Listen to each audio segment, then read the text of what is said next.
You know that moment when you say something that changes everything? Yeah, that was me yelling, "I don't need no man," right in Darnell's face. I'm Keisha, 38 now, and looking back, I probably shouldn't have gone there, but he had me heated like never before. We were in the middle of our apartment, the one we'd been sharing for 3 years, with half-packed boxes everywhere, because we were supposed to be moving to a bigger spot that weekend. The fight started over something stupid, like him forgetting to call the moving company to confirm, but it wasn't really about that. It was about all the times I felt like I was the only adult in the relationship, always picking up his slack while he was out with his boys or glued to his PlayStation. That night, I was tired of being the responsible one, tired of feeling like his mama instead of his woman, tired of making excuses to my girls about why he couldn't get his act together. When Darnell told me I was too much and that I needed to calm down, something in me just snapped. All the frustration from working overtime at the hospital dealing with entitled patients, then coming home to his dirty dishes and empty promises about finding a better job, it all just boiled over. I still remember his face when I screamed those words. Like I had slapped him. He got real quiet, grabbed his keys, and walked out. Didn't come back for 3 days. When he finally showed up to get the rest of his stuff, he just said, "You got what you wanted. You on your own now." I stood there watching him pack, too proud to take anything back, telling myself this was for the best. We weren't always like that, though. When we first met at my cousin Shanice's cookout 4 years ago, the chemistry was instant. Darnell had this confidence that pulled me in the way he held my gaze across the yard, how he made everyone laugh, how he knew exactly what to say to make me feel like the only woman in the world. Our first year together was fire. We couldn't keep our hands off each other, stayed up all night talking about our dreams, about opening a food truck together someday, about traveling to places neither of us had been. He'd surprise me with takeout from my favorite spot after a long shift, rub my feet while we watched those crime shows I love, make me feel beautiful on days when I felt anything but. Looking back, I can see the cracks starting in year 2. Little disappointments piling up. Him losing another job, and not telling me for a week. Me working double shifts to cover rent, and resenting him for it. Arguments that started small but ended with us sleeping apart. The sex got less frequent, the conversations shorter. We were like two people speaking different languages, both getting more frustrated that the other one wasn't understanding. I started spending more time with my girls, venting about him instead of talking to him. He retreated into his video games and his friends. We were living together but growing apart, and neither of us knew how to fix it. That last fight, though, it was different. Something in both of us knew it was the point of no return.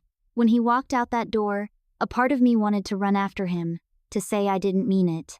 But another part, the part that was raised by my mama who did everything on her own after Daddy left, that part was screaming that I didn't need him or his drama, that I could do bad all by myself.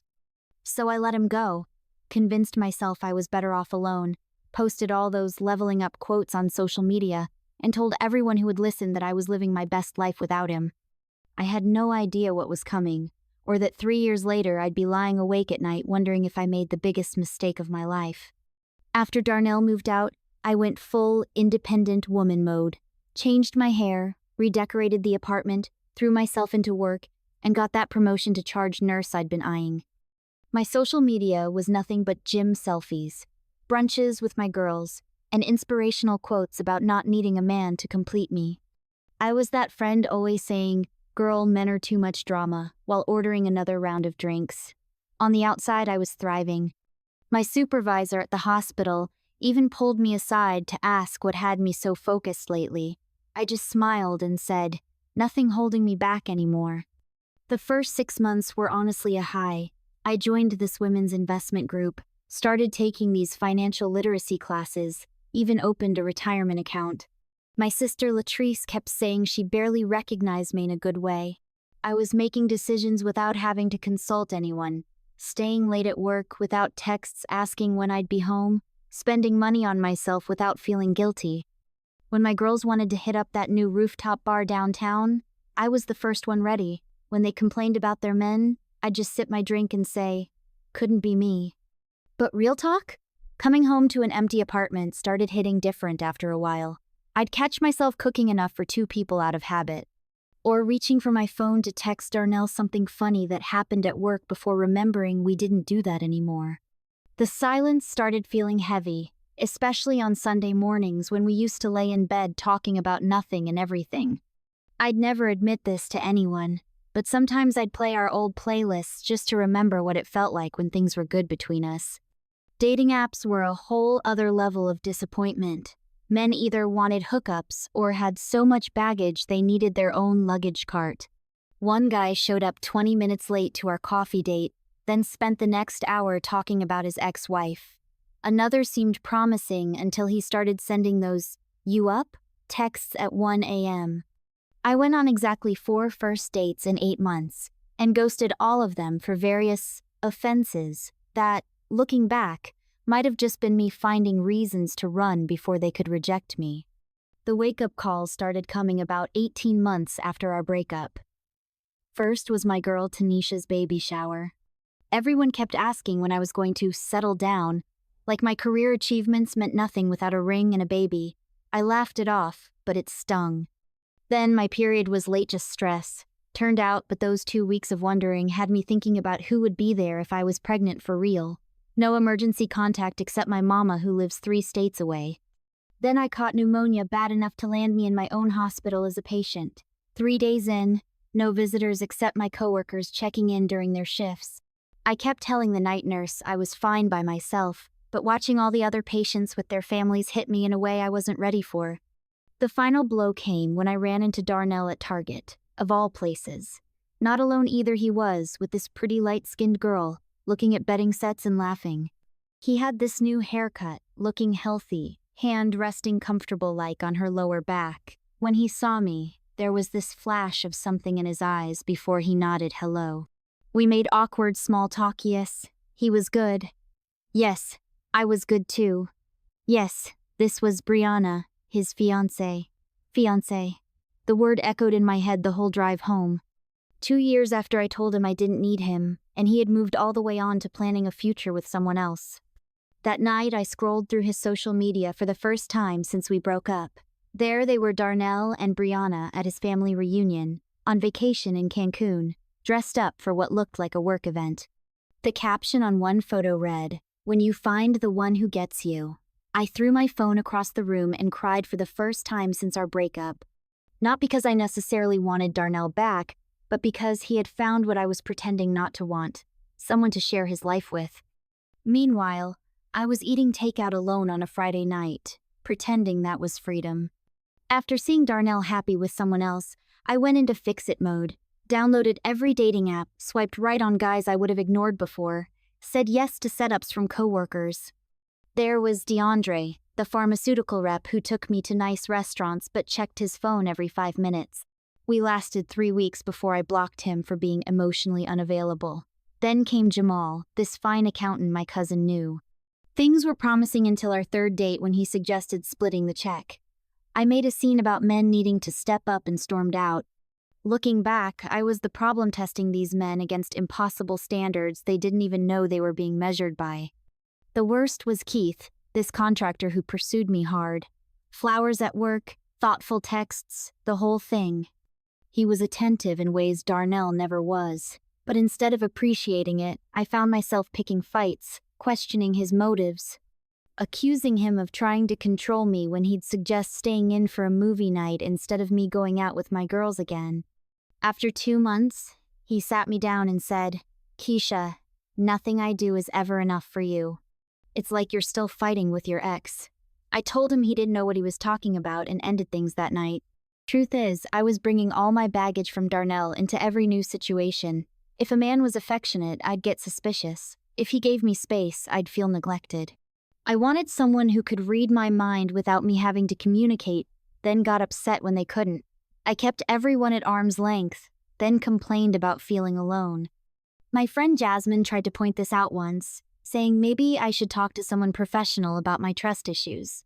I cut her off for a month, told everyone she was hating on me because her own marriage was struggling. By the time I hit 37, I had a routine. meet someone, get excited about the possibilities, find a reason they weren't good enough, end things dramatically, post cryptic messages about knowing my worth, then repeat the cycle. My longest relationship in those 3 years lasted 4 months. My shortest was a guy I walked out on during appetizers because he mentioned wanting kids someday. I was exhausting myself and couldn't admit it. Meanwhile, my biological clock wasn't just ticking, it was blaring an alarm I was determined to ignore. Rock bottom came at my best friend Monica's wedding last summer. I was a bridesmaid, 3 glasses of champagne in, watching her and her husband have their first dance. They looked at each other like they were the only people in the room. Something about that moment, maybe, the way his hand held hers so gentle, or how she laughed at something he whispered, just broke me. I ended up hiding in the bathroom, mascara running down my face, drunk texting Darnell that I missed him. He never responded, but the next morning, seeing that text sobered me up quick. Monica's new husband's cousin, who happened to be a therapist, found me outside getting some air and we got to talking. By the end of the night, I had her card and a promise to myself to finally deal with my issues. First therapy session, I went in guns blazing about how men ain't worth it and I was better off alone. Doctor Palmer just listened, then asked one question that shut me up. Who are you trying to convince, him or yourself? Week by week, we started unpacking everything. How watching my mama struggle after daddy left made me terrified of depending on anyone. How I equated vulnerability with weakness. How I pushed Darnell away because I was scared he'd eventually leave anyway, like my father did. How I was sabotaging new relationships to protect myself from getting hurt again. The hardest part was admitting that I did want partnership, that my "I don't need no man" attitude was a shield, not the truth. Some sessions I'd leave angry, not wanting to hear about how I contributed to my own loneliness. Other times I'd cry all the way home, mourning the connections I'd destroyed. Dr. Palmer kept pushing me to examine my part in my relationship patterns, instead of just blaming men. You can't control others, Keisha, only how you respond to them, she'd say, and I'd roll my eyes while knowing deep down she was right. Slowly, I started making changes, deleted the dating apps to focus on myself for real this time, started journaling instead of posting everything on social media, reconnected with Jasmine and actually apologized. Called my mama and had some hard conversations about my childhood and the example she set about relationships. I even reached out to Keith with a genuine apology for how I'd treated him. He was seeing someone new, but his forgiveness meant something. For once, I was taking accountability instead of placing blame, and it felt different than all my previous fresh starts. So here I am at 38, finally being honest with myself. Yes, I want a partner in my life, not because I need a man to complete me, but because life is meant to be shared.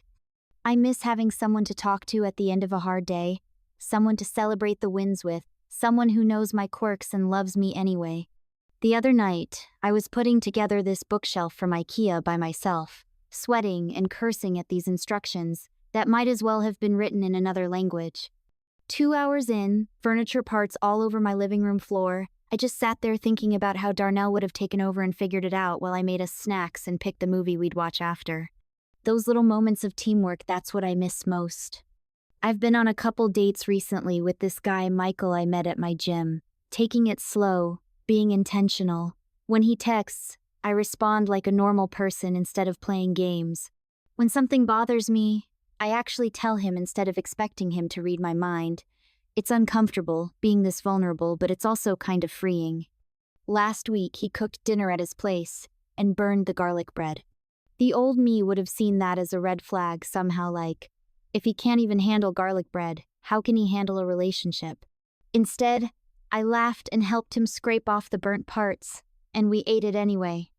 I still have moments of panic, still find myself wanting to push him away before he can hurt me, still hear that voice saying I don't need anyone. My therapist says healing isn't linear, and I'm trying to believe that. I haven't told Michael about all this baggage yet, about how one argument with my ex sent me on a 3-year journey of self-sabotage.